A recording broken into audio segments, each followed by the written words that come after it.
Takže ahojte všetci, vítam vás pri novom videu a v dnešnom videu sa vlastne budeme baviť o téme, ktorú rozoberá milión ľudí na celom svete a v skratke je to chudnutie. Na internete nájdeme stovky videí o zázračných detoxoch, dietách, spaľovačoch tukov alebo tajných trikoch, ktoré vám vraj pomôžu schudnúť za pár dní. Pravda je však oveľa jednoduchšia, no zároveň zložitejšia.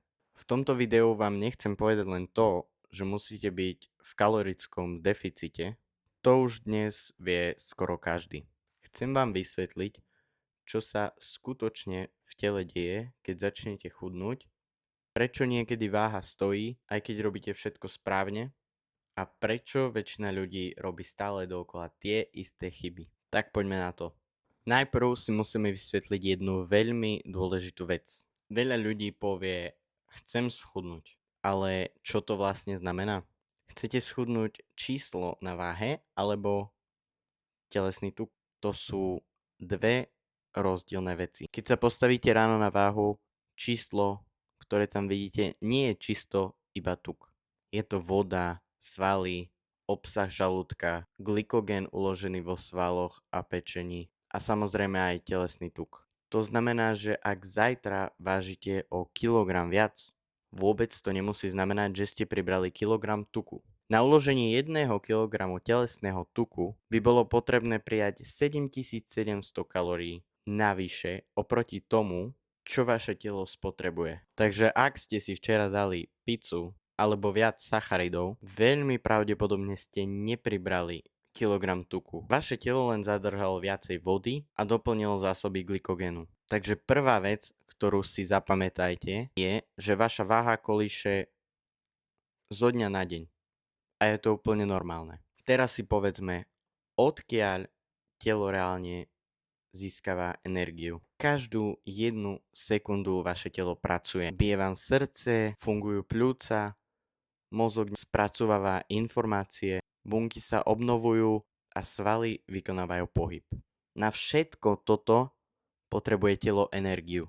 A touto energiou sú kalórie. Kalória je jednoducho jednotka energie. Keď sa najete, telo príjme energiu z bielkovín, sacharidov a tukov. Ak je tej energie dostatok, telo ju využije na fungovanie.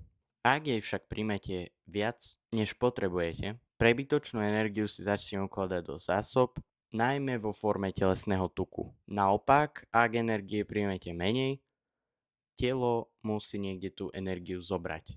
A práve vtedy začína využívať svoje zásoby. A to je vlastne celý princíp chudnutia. Tu sa vlastne dostávame ku kalorickému deficitu. Kalorický deficit vlastne znamená, že vaše telo spotrebuje viac energie, než príjme z jedla. Je to biologický stav organizmu. Bez kalorického deficitu telo nemá dôvod siahať do svojich energetických zásob. To však neznamená, že musíte jesť čo najmenej. Práve naopak. Príliš veľký deficit môže viesť ku nadmernému hladu, horšej regenerácii, strate svalstva a často aj k tomu, že človek dietu jednoducho nevydrží. Pre väčšinu ľudí je lepšie schudnúť pomalšie, ale dlhodobo. Teraz si môžeme povedať vlastne, z čoho sa skladá taký ten energetický výdaj. Mnohí si myslia, že väčšinu kalórií spália vo fitku. No realita je však trochu iná. Najväčšiu časť tvorí bazálny metabolizmus. To je vlastne energia, ktorú vaše telo potrebuje len na to, aby prežilo. Aj keby ste celý deň ležali v posteli, vaše telo by aj tak spalovalo kalórie. Ďalšou časťou je bežný pohyb počas dňa. Chôdza, státie či bežné presuny, tak presne toto môže u väčšiny ľudí predstavovať obrovský rozdiel vo výdaji kalórií. Potom prichádza samotný tréning a nakoniec termický efekt potravy. To znamená vlastne, že aj samotné trávenie jedla spotrebuje určitú energiu. Preto napríklad bielkoviny potrebujú na spracovanie viac energie ako tuky. Ale poďme teraz na otázku, ktorú si veľa ľudí kladie najčastejšie. A to je, prečo nechudnem, keď som v tom kalorickom deficite? Vo väčšine prípadov existuje niekoľko dôvodov. Prvý je nepresné počítanie kalórií. Olej pri varení, omáčky, sladené nápoje, ochutnávanie počas dňa, malé sneky. Práve tieto drobnosti dokážu spôsobiť stovky kalórií denne naviac. Ako druhým dôvodom je napríklad preceňovanie spálených kalórií. Hodinky aj stroje vo fitku ukazujú väčšinou vyššie čísla, než je skutočnosť. Tretím dôvodom je netrpezlivosť.